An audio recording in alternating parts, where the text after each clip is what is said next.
Esse é um podcast do grupo Beberibe 1285. Você nos encontra no Spotify, Apple Podcasts, Google Podcasts e outros diversos agregadores. Estamos também no YouTube, basta procurar por Beberibe 1285 e dar o play. Nossas redes sociais são o Twitter, @podbeberibe1285 e o Instagram é o podcast Beberibe 1285. Deem o play, nos sigam e compartilhem.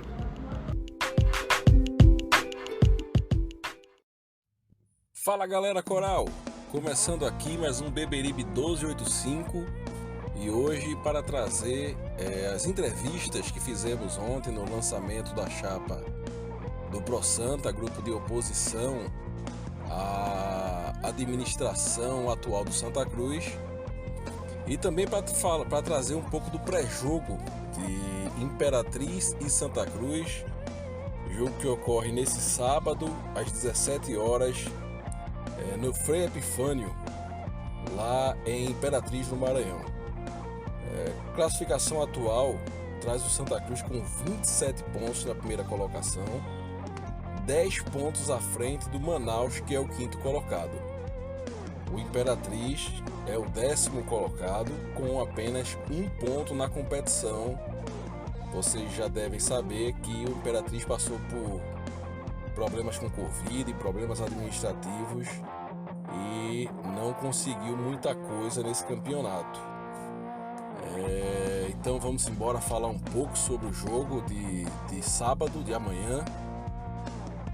E hoje comigo aqui estão nossos amigos Reginaldo Cabral, Francisco de Assis, o Menino Gera e Matheus Florencio também.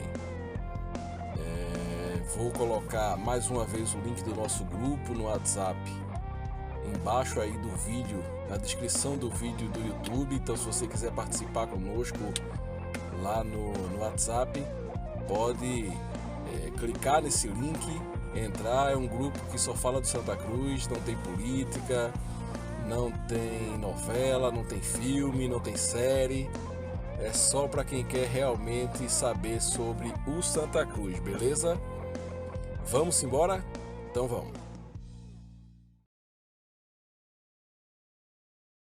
Bom, senhores, para começar, vamos ouvir os líderes do IPC, Johnny Guimarães e Anchieta Torpe, que estavam lá, também acompanharam esse lançamento da chapa do ProSanta e falam sobre a importância desse momento para o Santa Cruz. Pessoal, a gente está aqui acompanhando o lançamento da chapa do ProSanta e a gente vai ouvir a palavra de alguns integrantes aqui, de alguns movimentos que estão aqui, entre eles Johnny Guimarães, do IPC. Johnny, a importância desse momento, dessa chapa, com você a palavra.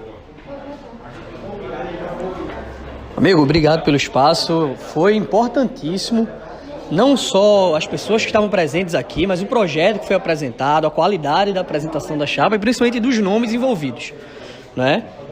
Eu fico muito feliz de ver que tem se construído uma campanha propositiva, uma campanha que não é de ataque, que não é de ódio, mostrando que uma grande união pode surgir em favor do Santa Cruz. A gente tem conversado frequentemente com os membros do ProSanta e o que se diz é que não é o ProSanta que vai para a eleição. É todo um bloco, um grupo de movimentos, IPC, Tricolores de CT, Santa Cruz do Povo, enfim. Todo mundo que quer o bem do Santa Cruz, que não compactua com o que vem acontecendo no clube, vai nesse bloco participar das eleições. O IPC obviamente não vai disputar cargos, conforme o compromisso que tem com a torcida, mas indicou alguns nomes para o Conselho Deliberativo, vai ajudar sim a montar um conselho forte, fiscalizador e que só engrandeça o Santa Cruz. Então, queria parabenizar todo mundo do ProSanta, que fez uma excelente apresentação, que vem mostrando conteúdo, e a gente sabe que daqui até a eleição muita coisa vai ser mostrada ainda, e o torcedor com certeza vai gostar. São novos tempos no Santa Cruz que começam agora. Beleza, Johnny, valeu pela palavra. Vamos buscar outras palavras aqui do pessoal do IPC. Vamos procurar a Anchieta aqui. Anchieta, estamos aqui com a Anchieta. A importância, Anchieta, desse lançamento, dessa chapa, desse momento, dos nomes apresentados. A palavra está com você. Primeiramente, boa noite Maurício. O indicativo hoje foi muito bom, né? A gente tem indicativos aí que mostram a questão do Conselho Deliberativo sendo formado por vários grupos e, como eu disse, é um indicativo importante a gestão do Executivo se abrir para fiscalizá-los, né? Então, isso nunca aconteceu na história do clube, eu inclusive falei aqui na sessão de lançamento da chapa. É importante porque nos dá a tranquilidade de que eles não estão entrando com segundas intenções dentro do clube, entendeu? A gente cansou de ter o nosso clube utilizado como um trampolim político para alguns e a fiscalização vai se dar nesse sentido, da gente tornar o Santa Cruz de fato um clube forte novamente. Valeu, Anchieta, obrigado. Bom, escutamos agora o Johnny Anchieta. E vamos para a segunda entrevista da noite, que foi com o nosso vice-presidente Joaquim Bezerra e também com o André Frutuoso, o nosso postulante a futuro presidente do Santa Cruz Futebol Clube. Vamos ouvir o que eles têm a falar. Senhores, estamos aqui com os nossos futuros vice e presidente do Santa Cruz, Joaquim e André, e vamos falar um pouco sobre a importância desse lançamento dessa chapa e desse momento para o Santa Cruz, começando pelo nosso futuro vice-presidente Joaquim. Olha, a importância dessa chapa é porque ela traz o anseio que o torcedor tem de mudança dentro do Santa Cruz. A gente está com um projeto moderno, com um projeto para trazer transparência e austeridade para as contas do clube. Isso é o que o Santa Cruz precisa para poder equilibrar suas finanças e se equilibrar dentro de campo. Então, hoje o que a gente precisa, na verdade, é que o torcedor e sócio votante acredite nesse projeto, venha contribuir conosco, né, nessa gestão, porque o Santa Cruz é feito de várias cabeças e de vários pensamentos. Então a gente precisa ter essas pessoas integradas a esse projeto para que a gente possa ser exitoso. Obrigado, Joaquim. André, a mesma pergunta para você, a importância desse momento para o Santa Cruz e os nomes apresentados, a importância de cada um que esteve aqui para apoiar o lançamento da chapa. A importância desse projeto é que a gente está trazendo a pluralidade para dentro do Santa Cruz. Então percebam que a nossa chapa trouxe uma mulher, que já é um indicativo de que nós vamos fazer uma gestão também pensando nesse público. Hoje, de forma incompreensível, o futebol pensa muito pouco na figura da mulher, e o Santa Cruz a gente vai ter um carinho especial com as mulheres. Nós queremos que as mulheres voltem a habitar, porque a chegada da mulher ao Santa Cruz é a chegada da família também. Então o Santa Cruz só tem a crescer com esse público, com a força da mulher, voltando a habitar as arquibancadas do Santa Cruz. Fora a representação da mulher, nós temos em nossa chapa empresários, empreendedores, membros da magistratura. Então quem quer fazer algum tipo de coisa errada no Santa Cruz, não conta com um conselho deliberativo plural e aberto como nós estamos defendendo. Nós não queremos um conselho deliberativo nosso, da nossa chapa ou dos nossos amigos. Nós queremos um conselho deliberativo do povo, do Santa Cruz. E eu aproveito a tua audiência, aproveito a grande quantidade de pessoas que estão nos ouvindo para dizer: venham compor o Conselho Deliberativo da próxima gestão do Santa Cruz. O Conselho está aberto para que você venha fazer parte da fiscalização dos nossos atos. Venham nos fiscalizar, porque juntos nós podemos fazer um Santa Cruz maior do que o que ele já é. Obrigado, André, e boa sorte. Obrigado. Então, senhores, sem mais delongas, vamos começar as perguntas aos nossos integrantes. Vamos ouvir o Francisco de Assis, o Matheus, o Menino Gera e o professor Reginaldo Cabral. Para começar, senhores, a pergunta é o que vocês acharam sobre os nomes que estão compondo aí a chapa do ProSanta. O candidato a presidente do Executivo André Frutuoso, a vice-presidente Joaquim Bezerra, presidente do Conselho Deliberativo Mário Godoy entre outros nomes que estão apoiando a chapa. Com vocês a palavra, senhores. Olá pessoal, em primeiro lugar eu queria dizer que é uma grande honra estar voltando aqui no podcast, né, para poder falar com vocês sobre um dos assuntos que mais me agradam de falar, que é o Santa Cruz. Seguinte, essa pergunta, ela é uma pergunta que eu responderia de algumas formas. Vamos lá. Como é que eu vejo, minha expectativa para essa chapa do Pro Santa, tá? Pessoalmente, não conheço nenhum dos postulantes, né? Não tenho uma relação íntima para saber, ó, esse cara aqui você pode confiar, esse cara aqui ele é um grande amigo meu de grande data e você pode confiar. Não, o que eu posso analisar dessa chapa são as propostas, né? E são propostas que eu vejo com bons olhos. Veja só, a gente pode analisar a questão de Santa Cruz hoje de duas formas. Uma questão mais institucional e uma questão mais administrativa. Eu vou começar pela administrativa porque ela é muito clara, porque ela reflete nos resultados que o clube tem demonstrado nos últimos anos, né? É uma administração horrível, péssima, né? Ela, inclusive, algo que a gente, enquanto tricolores, pensávamos que seria algo impossível de acontecer, está acontecendo, que é exatamente o afastamento do torcedor do Santa Cruz. Obviamente a gente está no momento de pandemia, a gente está no momento, enfim, mas a gente já via isso antecedente à pandemia. O torcedor tricolor deixando de ir à sua segunda casa, que é o Arruda. Para muitos consideram sua primeira casa, né? Que é o Arruda. Então eles estão conseguindo afastar o torcedor. Por quê? Resultados ruins, projetos ruins, fatos, por exemplo, vou citar um fato aqui que já ficou até consagrado, até torcedores rivais sempre falam sobre ele com a gente, que é a questão da venda do ovo. Aquilo ali é algo que afasta o torcedor. E na minha família, entre meus amigos, eu tenho uns torcedores muito apaixonados pelo Santa Cruz que abandonaram por conta de uma administração pífia que levou o Santa Cruz para a Série C novamente, que trouxe diversas dívidas para o Santa Cruz. Enfim, estamos onde estamos. O nosso patrimônio, que é o estado do Arruda, está totalmente depredado e defasado. Enfim, tudo isso. Em segundo ponto, a gente pode analisar as propostas do ProSanta na questão institucional, e essa é uma questão que para mim é muito importante. O Santa Cruz, apesar de ser uma instituição privada, é uma instituição que lida com o público, né? E você pode ver uma coisa.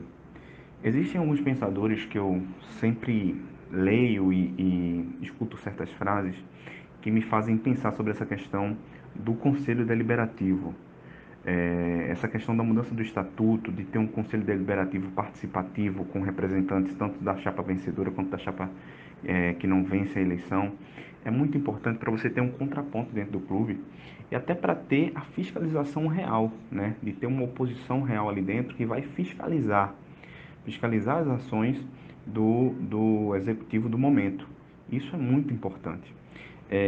Tem uma frase que eu gosto muito de um inglês, Lord Acton, que ele fala o seguinte: o poder corrompe e o poder absoluto corrompe absolutamente. Então, se a gente não tem alguém fiscalizando que vai colocar o contraponto, que vai, enfim, dizer aquilo que realmente precisa ser ouvido pela torcida e não somente concorda com tudo que é falado pelo executivo, a gente vai terminar tendo um poder absoluto dentro do clube e o poder corrompe e esse poder vai ser absolutamente corrompido, né? Essa administração do executivo. Eu não quero me alongar muito sobre isso, mas também outro pensador que eu gosto muito, que é o Thomas Jefferson, um dos pais fundadores dos Estados Unidos, ele fala que o preço da liberdade é a eterna vigilância. Então, se você não tem alguém vigiando as contas do clube e a administração, nós voltaremos a ficar presos, como nós estamos presos hoje, a uma administração antiga, a uma administração pífia, que levou o clube para a situação em que está hoje, né? É importante também a gente perceber que nas propostas do ProSanta, a gente vê uma tentativa de tratar o clube realmente como um negócio e trazer o clube para um patamar de entretenimento, né? O torcedor, nós amamos o Santa Cruz, nós amamos o Santa Cruz, mas também somos consumidores de produtos, somos consumidores de espetáculos, somos consumidores do Arruda, então precisa, quem está administrando aquilo ali, precisa ver aquilo ali como um negócio verdadeiro que precisa atrair o público. E eles têm o melhor público do mundo, um público fiel que não vai procurar outro produto. Acho que eu não vou acordar num dia, num domingo qualquer, num sábado qualquer, e vou pensar comigo, poxa, hoje eu vou no jogo do Náutico, hoje eu vou no jogo do Sport. Não vai acontecer isso. No máximo quando tem um jogo da seleção brasileira, mas aí é uma competição que não é uma competição. Então, sobre o ProSanta é isso que eu queria falar para iniciar, não quero me alongar muito, mas eu vejo com muito bons olhos e aquela entrevista, quem não escutou, quem não viu, aquela entrevista que teve aqui no próprio podcast com o Joaquim Bezerra, dá uma passadinha lá para você conhecer melhor. Até um amigo meu me perguntou o que é ProSanta hoje, exatamente hoje eu mandei aquela entrevista para ele porque ela é muito elucidativa e demonstra muito bem o que essa chapa está querendo para o clube. Vamos lá. Eu acho que chegou, né, o dia tão esperado aí para definir quem seria os componentes, quem iriam compor a chapa da oposição. Isso aconteceu.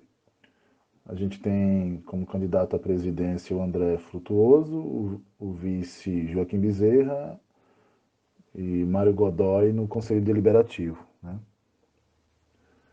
E a expectativa, gente, olha, são boas, né? São boas.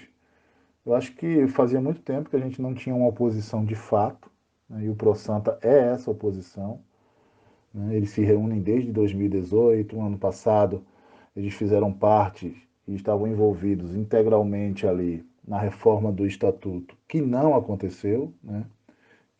Todo mundo já sabe tudo que houve, né? E encampou de vez essa batalha, né? Que é ganhar as eleições no Santa Cruz, né? Quebrar uma hegemonia, né? Quebrar um ciclo, trazer novidades, né? Mudanças, transformações, ações que a torcida tanto pede, né? Fazer com que o torcedor volte a ter orgulho do clube que torce, né? E isso fomente, né? Toda a questão econômica do clube, financeira, né? E que Santa Cruz realmente volte a ter um papel grande a nível nacional, né? E, e claro que isso, né? Numa possível vitória do ProSanta, isso não vai acontecer do dia para a noite, né? Santa Cruz precisa ser viabilizado, né? Eu acredito que o ProSanta ganhando, eu não quero ser pessimista, mas realista, eu acho que eles precisam de pelo menos 3 anos para viabilizar o clube, né? Porque ninguém sabe como é que estão os calabouços do Arruda, né? O sombrio Arruda. A gente só vai saber quando a caixa preta for aberta, né? E só é possível se a oposição ganhar o pleito, né? Ganhar o pleito. Né? A gente já viu algumas promessas aí de campanha, por assim dizer, né? Como pautar a reforma do Estatuto no primeiro dia do seu mandato, caso o ProSanta ganhe. Isso foi registrado em cartório, foi apresentado na apresentação da chapa, né? E foi através de uma live que teve por volta de 1.000 pessoas simultaneamente assistindo, que é um volume grande para um lançamento de uma chapa de oposição, né? A fachada, né? Também em 30 dias começar a tão esperada reforma da fachada, que já se foram 2 anos que a torcida foi convocada para votar em qual fachada gostaria que o Arruda tivesse. Foi votado, a opção do torcedor venceu, mas não aconteceu, né? Então, houve uma campanha de 2 anos, né? Há 2 anos atrás, e até hoje a fachada do Santa Cruz, eu não vou nem comentar, porque quem passa aí na frente sabe do que eu estou falando. né?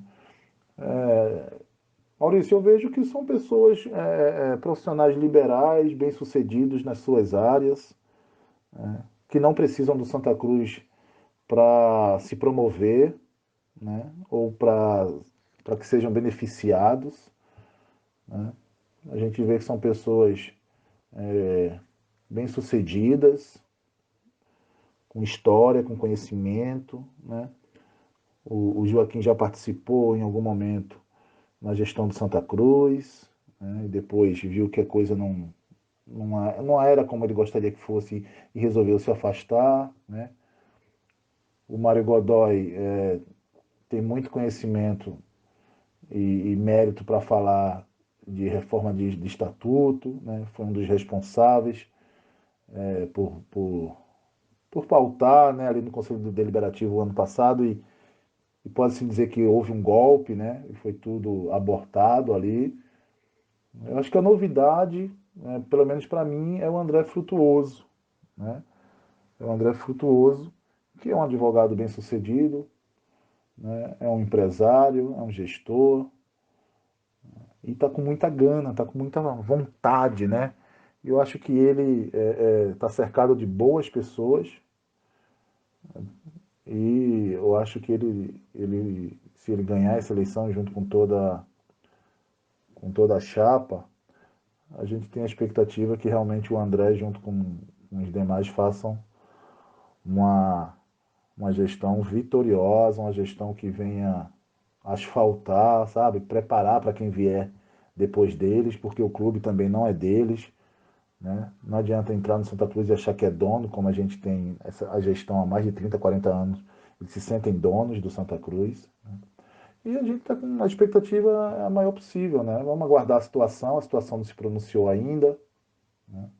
Segundo o estatuto, se eu não me engano, você tem até 15 dias antes da eleição para lançar a chapa, né? Então, eu acho que eles vão esgotar o máximo possível, vão até onde podem, né? Então, eu acho que foi um lançamento de chapa bem sucedido, acho que atendeu as expectativas. Agora é trabalhar, correr atrás e brigar para mudar esse Santa Cruz que a gente tanto ama. Saudações, Maurício e demais companheiros, principalmente Matheus, que está aqui novamente conosco e, se Deus quiser, será muito mais presente, né? Será um integrante fixo daqui do podcast. Olha, quanto à chapa, estávamos lá, né? Como você sabe. Eu gostei dos nomes. O Joaquim Bezerra, ele já vinha sendo especulado em outros tempos, chegou a se falar numa chapa encabeçada por Joaquim Bezerra. Agora ele está aí como vice, o André Frutuoso como presidente e Mário Godoy no conselho. Veja, são excelentes nomes. Pessoas que nesses últimos tempos têm dado a cara, a tapa, têm se exposto nessa briga para tentar modernizar o Santa Cruz, e a gente sabe que não é fácil. Porque nos últimos anos, todo mundo que aparece como alternativa ao grupo que gera o Santa Cruz há muito tempo, que isso não é de hoje, os caras recebem N nomes. Porque, principalmente o de oportunistas, né? Não são oportunistas, só aparecem na hora da eleição. A gente está num estágio que é o seguinte: quando é um nome novo, de certa forma desconhecido, critica-se que é alguém que não conhece o clube, supostamente não conhece. E quando é alguém que já trabalhou no clube, né, há uns 10 anos atrás, Joaquim Bezerra colaborou com a gestão de Antônio Luiz Neto e depois foi simplesmente escanteado, disse que já passou pelo clube e é mais do mesmo. Ou seja, quando a gente já tem um pensamento estipulado, qualquer desculpa serve para manter esse pensamento. A gente chegou a ver aí movimentos, certo, que disseram o seguinte: puxa, que decepção, o ProSanta vai ouvir pessoas de um determinado segmento, um determinado grupo que por uma questão ideológica as pessoas não gostam. Aí já estava dizendo, que decepção. Eu cheguei até a escrever no Twitter, olha, se você quer votar na situação, no grupo que está à frente do Santa Cruz, isso é legítimo. Isso é legítimo. O camarada é sócio, tem direito a voto, né? Que nesse estatuto escroto que a gente tem, não são todos os sócios que têm direito a voto. O assim chamado Clube do Povo é um clube para lá de elitista, certo? A participação popular se resume apenas a dar dinheiro para o clube, que mesmo o cara sendo sócio, dependendo da categoria, ele não tem direito a voto. E a gente sabe que a atual gestão é a favor da manutenção disso, do famoso status quo. Aí tem gente que quer votar na situação, eu digo, é legítimo, o cara vota em quem ele quiser. O eleitor tem as suas conveniências e eu não vou aqui dizer em quem a pessoa deve votar. Isso é na questão de eleições presidenciais, né, para o governo federal, eleição para governo estadual, eleição para prefeito, que é o caso desse ano, né, que a gente vai ter. Quem sou eu para dizer que a pessoa deve votar? No caso de Santa Cruz é a mesma coisa. Agora, bicho, vote, exerça o direito de escolha, mas não fique usando argumentos convenientes, não. Porque determinado grupo foi ouvido e essas pessoas... o que é o seguinte, né? Eu acho muito interessante certos democráticos, certos defensores da democracia. Não suportam o contraditório. Não suportam alguém que venha com um pensamento diferente. E veja, o ódio não é nem contra o pensamento da pessoa, é contra a pessoa em si. Ele não faz um ataque ao argumento da pessoa, não. Ele ataca a pessoa. E o pior, demoniza. Não, aquele sujeito tem um pensamento político ideológico diferente do meu, ele é um mal a ser eliminado, porque eu sou o bem. Eu sou um ser humano cheio de virtudes. Eu quero o bem das pessoas. Esse camarada aí que tem outra visão, que na opinião dele, o mundo seria melhor se outras ideias fossem implantadas, esse camarada é um mal a ser extirpado, ele merece ser ouvido, não. Enfim, mas sendo bem objetivo, o Santa Cruz precisa entrar no século XXI, coisa que administrativamente ele não fez. O Santa Cruz precisa ser transparente, coisa que ele não é. E mais do que tudo, o Santa Cruz precisa parar de frequentar os porões do futebol brasileiro, que é onde ele estabeleceu morada. Então, a chance que nós temos é essa alternativa da oposição se unir, né? Não é só o ProSanta. Certo? O IPC, por exemplo, que sempre teve um protagonismo gigante nessa questão da briga pela renovação do Estatuto, certo? Querendo ou não, gostando ou não, que tem gente que não gosta, mas o IPC é quem tem brigado para isso. O IPC teve, de certa forma, uma atitude que eu considero nobre, e eles não estão ambicionando cargos. Estão lá, apoiando o ProSanta. O IPC, os tricolores do CT, o Pátria Amada Santa Cruz, o próprio Beberibe 285, a gente aqui. Então, eu vejo com bons olhos. Agora, a gente sabe que o caminho é difícil. E mesmo que eles ganhem, não significa que a oposição ganhando, 24 horas depois, o Santa Cruz vai estar no caminho do profissionalismo. Não significa. O trabalho vai estar só começando. Mas eu enxergo todos como bons nomes e que está mais do que na hora do Santa Cruz, ao menos, tentar se profissionalizar. E eu vejo que essa tentativa só pode ser feita com essa chapa. Fala, Maurício, tem mais amigos aí, Francisco, Gerailton e Matheus, né? E torcida. Eu vejo com bons olhos, Maurício, o lançamento da chapa do ProSanta. Até porque é a primeira vez que há uma sensação na torcida do Santa Cruz que existe uma oposição no clube. Uma oposição que não é uma oposição só de alarido, é uma oposição que marca território, que disputa judicialmente, que está tentando judicialmente abrir espaço para poder discutir ideia, porque tem gente aí, principalmente nas redes sociais, essa zona franca, que as redes sociais é uma zona franca, que as pessoas falam o que quer, e às vezes com a coragem que no mundo real lhes faltam, fala sobre a ausência de propostas da oposição. Ora, meu Deus, o que a oposição está fazendo é lutando na justiça para poder ter espaço para expor ideias e propostas, poder discutir o clube. Então, para poder discutir o clube hoje, a oposição teve que ir à justiça, principalmente falando-se da questão de reforma do estatuto, né? E nessa reforma do estatuto, vários outros pontos são tocados, com questões de categoria de base, investimento de base, essas coisas. Há alguns nomes que em outras gestões participaram minimamente, como é o caso do Joaquim Bezerra, que participou, que ficou com uma área administrativa, e diga-se de passagem, na gestão de Joaquim Bezerra, à frente da parte administrativa de Santa Cruz, a parte administrativa deu superávit. Superávit.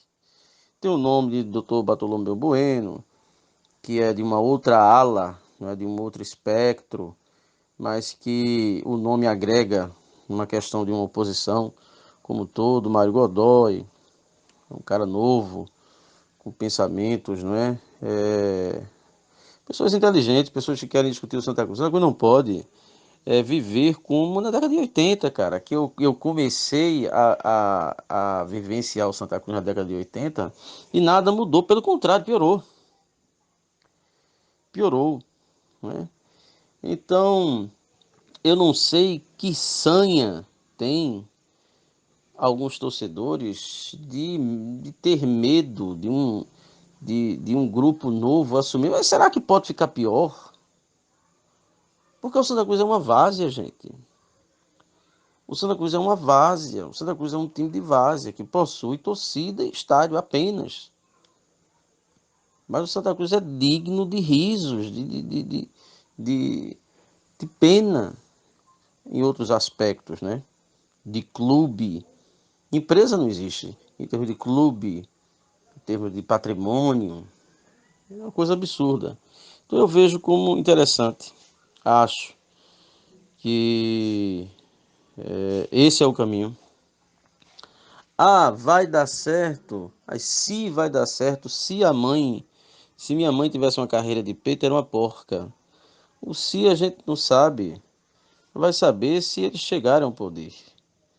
Mas, mesmo assim, eu confesso que o movimento que eles fizeram, que a oposição como um todo, e aí vai os diversos grupos, não só o Pro Santa, mas os diversos grupos, o auê que esses caras criaram,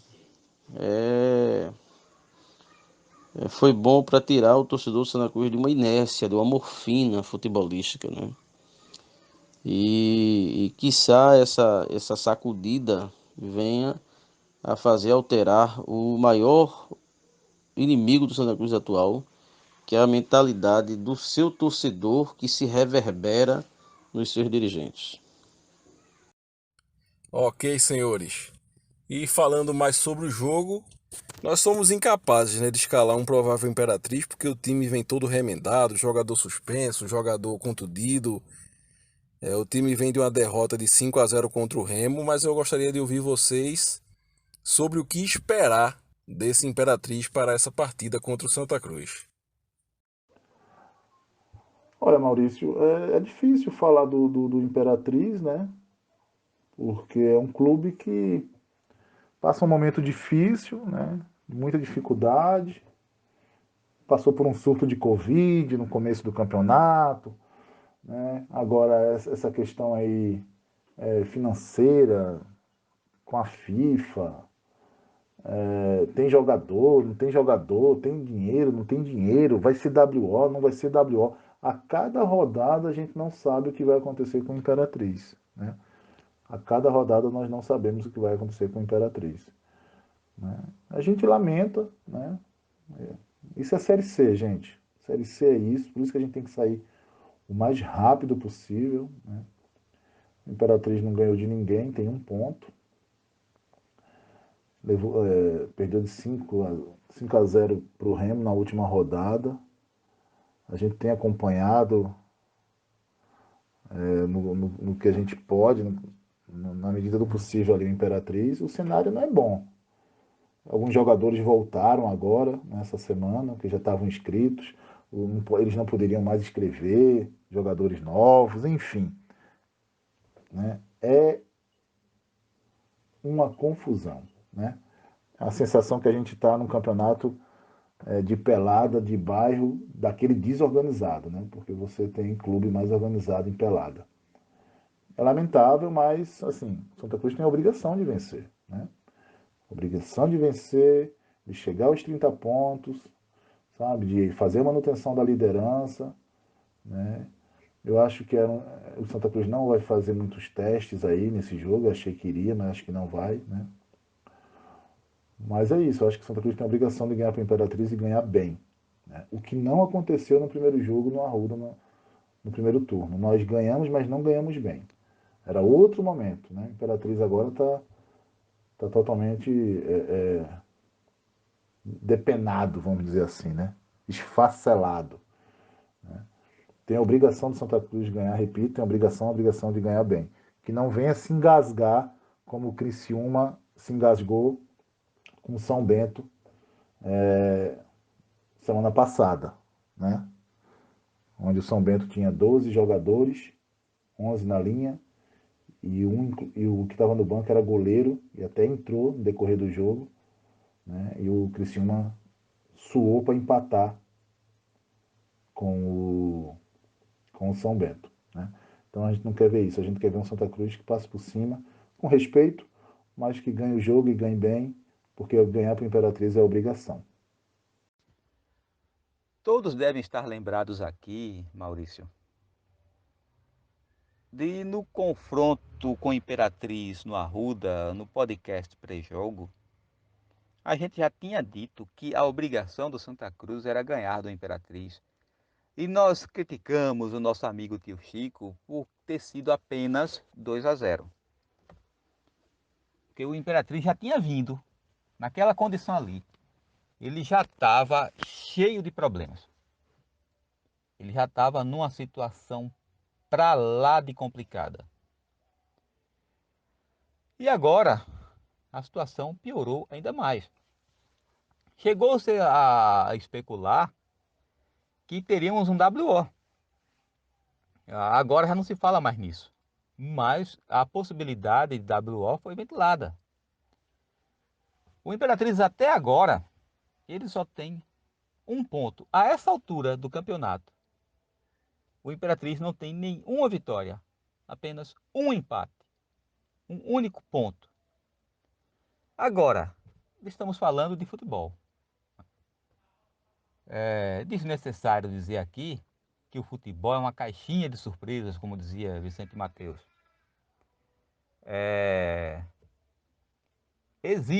Sempre vai existir a possibilidade de um clube feito Santa Cruz, que está liderando disparadamente, pegar o Lanterna, que é a Imperatriz, e não é um Lanterna qualquer, é um Lanterna que não tem sequer uma vitória.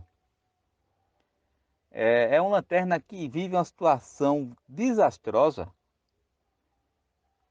Existe a possibilidade, por exemplo, do jogo ser difícil. O jogo não, é provável que o jogo não seja fácil. Mas aqui eu vou dizer, viu? É feito Evaristo de Macedo, costumava dizer. Evaristo de Macedo tem essa mania de quando o clube ia pegar um time pequeno. Veja, eu estou falando de time pequeno, não estou falando de um time na situação da Imperatriz, não.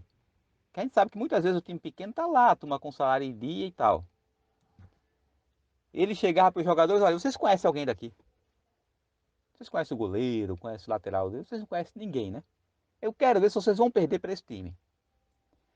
Pode parecer arrogância, de certa forma até seja. Mas Evaristo fazia isso para chamar a atenção para o seguinte: bicho, a obrigação de vocês é ganhar. Não me interessa que isso aqui é futebol.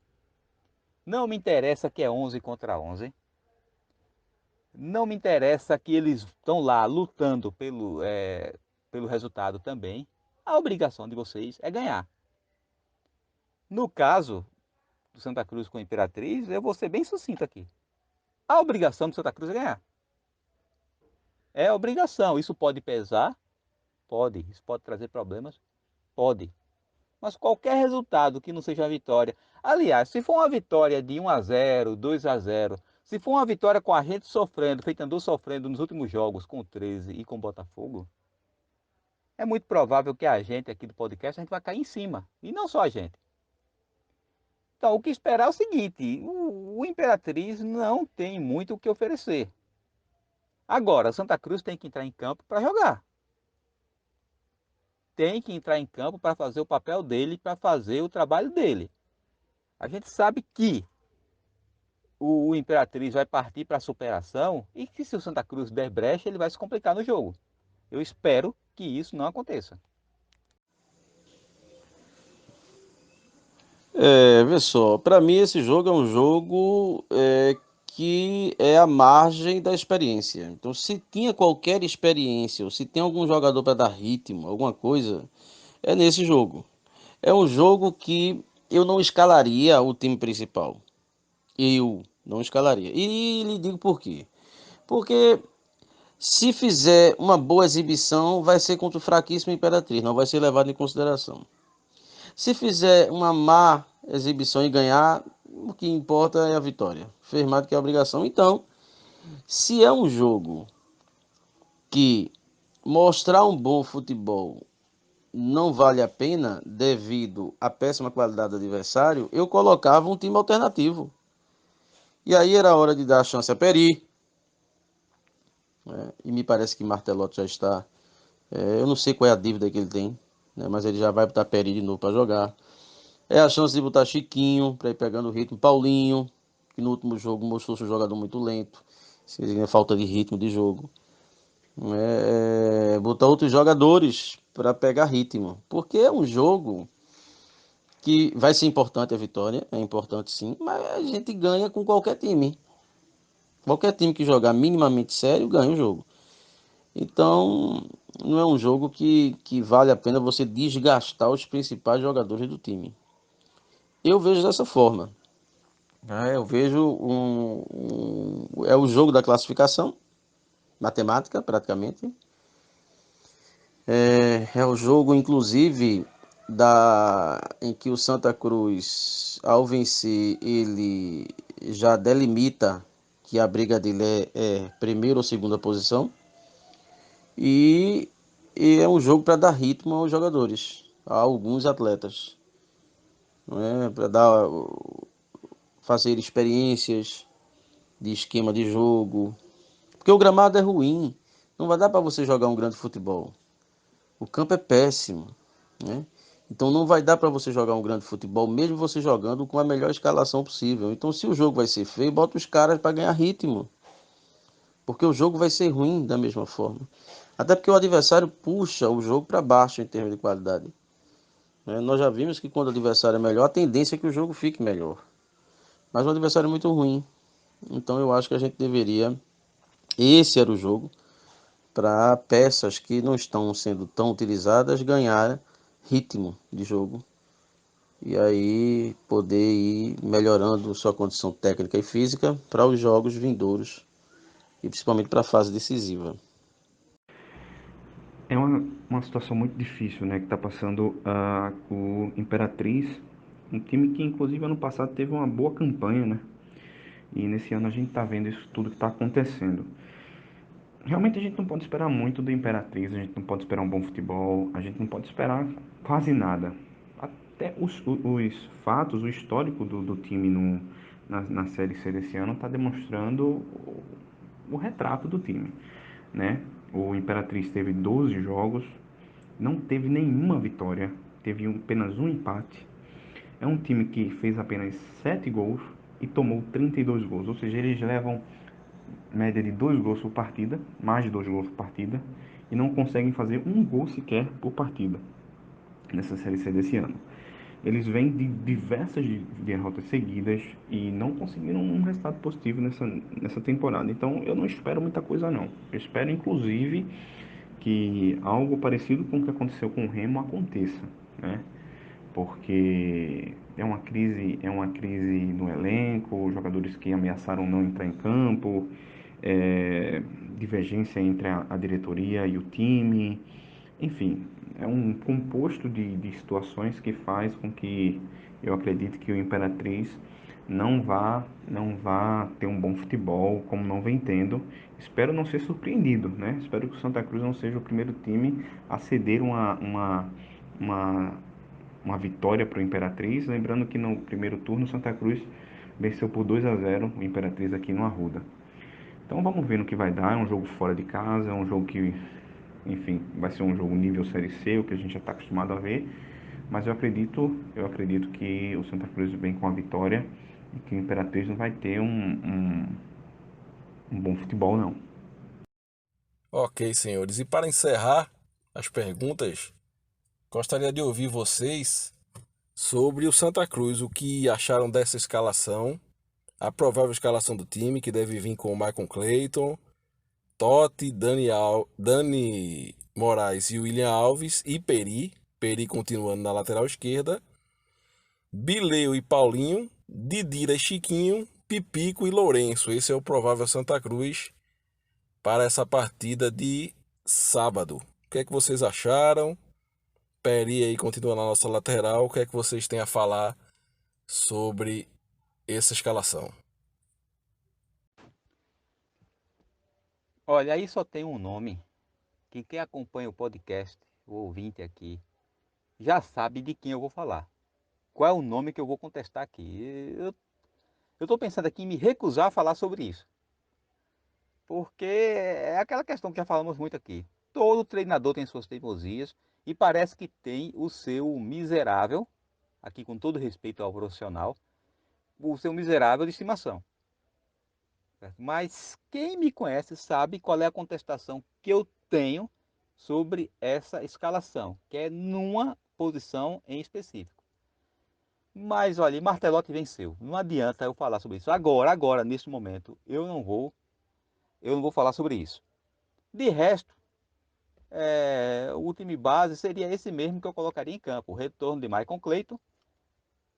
Luiz Fernando foi muito bem, mas é normal que o Michael Clayton, que foi titular a temporada toda, volte. E olhe, parece que o Luiz Fernando infelizmente se lesionou, né? Ainda tem essa. De todo jeito, tem que ser o Michael Clayton mesmo, titular merecidamente.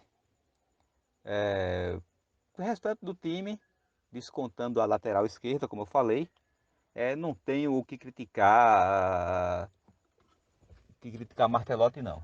Agora, o que eu espero é um Santa Cruz, os jogadores um pouquinho mais focados, certo? Porque ninguém me tira da cabeça que houve uma certa acomodação nesses últimos 2 jogos.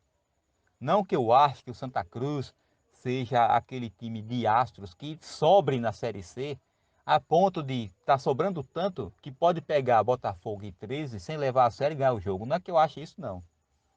Mas é porque o Santa Cruz joga mais do que jogou nesses últimos 2 jogos. E eu espero que mesmo diante do Imperatriz, que é o café com leite da competição, o Santa Cruz não caia na besteira de deitar-se em berço esplêndido. Que vá lá, vença o jogo e vença bem. Maurício, veja, a escalação, possível escalação que você passou aí, Michael Clayton porque é a única opção, né? Jordan não me passou confiança e ele tem que voltar, né? Totti, Totti é um jogador que tem uma boa condição física, é um jogador regular. O problema é que não tem outro na posição, né? Então, Totti jogaria. Dani, William Alves e Peri.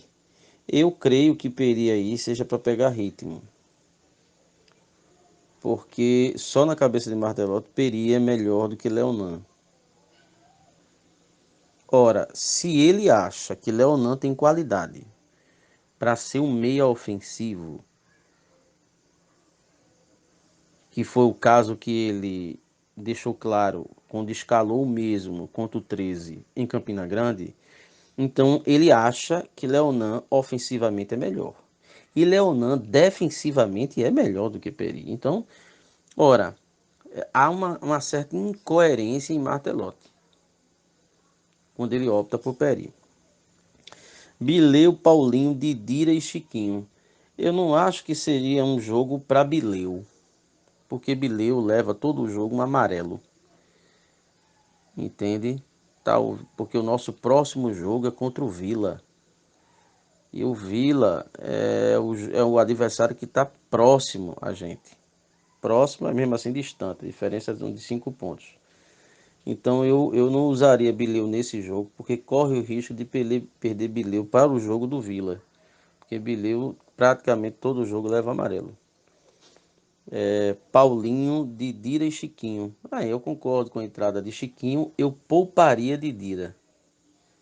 Eu colocaria Chiquinho e Jaderson, ou Chiquinho e Lourenço, não é?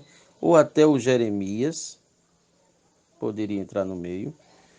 E poupava, porque Didira é um cara que, embora venha melhorando seu futebol e sua condição física, mas é um cara de uma certa idade, entende? E a gente vai chegar numa reta decisiva e vai precisar desses caras que são mais experientes numa condição física melhor. Então eu pouparia Didira para esse jogo, sem sombra de dúvida. No lugar dele, eu poderia recuar o Lourenço, eu poderia usar o Cleiton, eu poderia usar o Jeremias, né? Poderia até usar o Jaderson, mas eu não entraria com o Didira. Pipico e Lourenço. Pipico e Lourenço. Pipico, Michael Félix. Entende? Qualquer um aí. Tá? O Pipico também, não sei. Dependendo da condição do gramado, dependendo de como se mostrar o jogo. Talvez o time do Imperatriz, se mostrasse um time violento durante a partida, Pipico eu tirava. É um jogador de difícil recuperação. Tem uma estrutura física prejudicadíssima. Se recupera, demora muito para se recuperar. Então eu só faria essas alterações. No caso eu pouparia, se fosse para poupar aí, eu pouparia Totti também, Dani, mas como são zagueiros e Totti como não tem outro na posição, aí vai, né? Mas eu não jogaria com Didira não, nem com Bileu. Acho que esses jogadores merecem um descanso. Bileu, pela questão do terceiro amarelo, pode prejudicar a gente no jogo contra o Vila. E aí a gente entra no meio campo exposto, né, com o André e com o Paulinho. E não jogaria com o Didira, porque eu acho que o Didira, a condição física dele, merece um descanso para jogos mais decisivos, né, nessa fase, para a consolidação da primeira colocação e para a fase final. Veja, Maurício, sobre a escalação, a provável escalação, né, que a imprensa está soltando aí, os setoristas, Maicon Cleiton voltando, né, da pandemia, tanto que o Luiz Fernando machucou também, né, mas Maicon Cleiton voltando, porque a vaga de titular é dele, saiu por conta do Covid, não saiu por conta de deficiência. Totti, né, é outro que é o dono da lateral, o Dani Moraes, que é também dono da zaga ali, né, o William Alves parece que volta realmente de vez, né, e Peri na esquerda, aí é a questão, né, por que insistir em Peri? Eu acho que aí precisava ser Leonan, e o meio de campo é aquele quadrado que eu acho que é o que a gente tem de melhor, que é Bileu, Paulinho, Didira e Chiquinho nesse momento, né? Acho que o André realmente vai ter que voltar à fase, a boa fase que estava pós-pandemia, né? Que deu uma caída, né? Não sei o que está acontecendo com o André, mas acho que o meio de campo é esse hoje. Bileu, Paulinho, Didira e Chiquinho. E o ataque, eu não iria com Pipico e Lourenço, né? Parece que vai ser Pipico e Lourenço. Eu iria com Pipico e Jaderson. Mas não foge muito, né? Não foge muito. Acho que a única mudança aí realmente era Peri, né? Acho que Peri, não sei qual é a insistência de Marcelo em Peri. Né? E aqui vale ressaltar que o Marcelo não viajou, né? Tá com Covid. O Negueba também não viajou, tá com Covid. A gente vai ter o interino ali, o auxiliar técnico, à beira do campo, comandando o time, né? Espero que Santa Cruz, vou repetir, né? Reafirmar, espero que Santa Cruz venha com mais essa vitória aí de Imperatriz e alcance os 30 pontos, porque aí eu acho que sela de vez a classificação para a próxima fase. É isso. Então, esse é o time para mim que é o time quase ideal do Santa Cruz hoje, tá? É o seguinte, eu tenho uma observação a fazer sobre Peri. Eu acho que é um jogador que, como já foi falado aqui no podcast, até o Francisco ele é bem eloquente quando trata da situação, já falou sobre ele. E ele é um jogador para mim que não está em ritmo, não tem a qualidade necessária para estar no elenco do Santa Cruz. E o Marcelo Martelotti ele tem peças para substituir esse jogador. Então, realmente eu não consigo entender o que está acontecendo sobre o Peri. Até parece que a gente tem uma cabeça de burro enterrada ali naquele lateral esquerdo do Santa Cruz esse ano, porque o, o, que o Chico tinha predileção lá pelo outro lateral esquerdo que saiu, esqueci o nome dele aqui agora, e o Peri agora com o Marcelo Martelotti, né? Eu não entraria com o Peri. Acho muito bom a volta do Chiquinho. É uma volta que é um jogador que já demonstrou sua qualidade aí para a Série C desse ano. É um jogador que fez falta nos últimos jogos. Ele realmente faz falta. Espero que ele volte bem dessa parada dele e continue a jogar um bom futebol.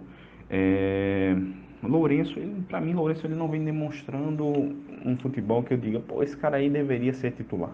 Eu acho que tem peças no banco que o Martelotti poderia utilizar. Até foi falado aqui no último podcast sobre jogadores como Jeremias, que para a Série C, para mim, é um jogador interessante, opinião pessoal. Quem não concorda, ok. Somos livres para pensar o que queremos, né? Então, esse para mim é o time quase ideal, a não ser por Peri principalmente. E Lourenço dá para entrar, né? Mas caberia talvez uma mudança depois do primeiro tempo, no início do segundo tempo, para a gente ver se ele não rodar bem no primeiro tempo do jogo. O que eu espero para o jogo é que o Santa Cruz venha com a vitória, não somente com a vitória, venha com a vitória com gols, com mais de 2 gols. Eu espero realmente isso. E espero, além disso, uma vitória convincente, um bom futebol. Por quê? Por toda a situação que eu até já falei aqui do Imperatriz, né, que é um time que está caindo aos pedaços, infelizmente, eu não estou falando isso com alegria, é um time que está caindo aos pedaços. E porque o Santa Cruz tem um elenco superior ao do Imperatriz e pode demonstrar um bom futebol, já demonstrou um bom futebol durante essa Série C, ok, para o nível de Série C, um bom futebol, e eu espero que ele tenha uma vitória por mais de 2 gols. Espero mesmo que seja uma vitória convincente. Esse é um jogo para trazer confiança. É um jogo que é para o Santa Cruz vencer, convencer e trazer confiança para o elenco. A gente vem de vitórias consecutivas, mas a gente vem de vitórias que não estão sendo, o Santa Cruz não tem demonstrado um bom futebol. E esse é um jogo para trazer confiança, para fazer gordura, não somente nos 3 pontos, mas também em saldo de gols. Então é isso que eu espero para esse jogo, tá, pessoal? Então é isso, meus amigos. Agradecemos mais uma vez a audiência e a paciência dos senhores. Vamos embora, vencer esse Imperatriz e nos encontramos no pós-jogo. Ok? Fiquem com Deus, Deus abençoe a todos e viva o Santa Cruz Futebol Clube.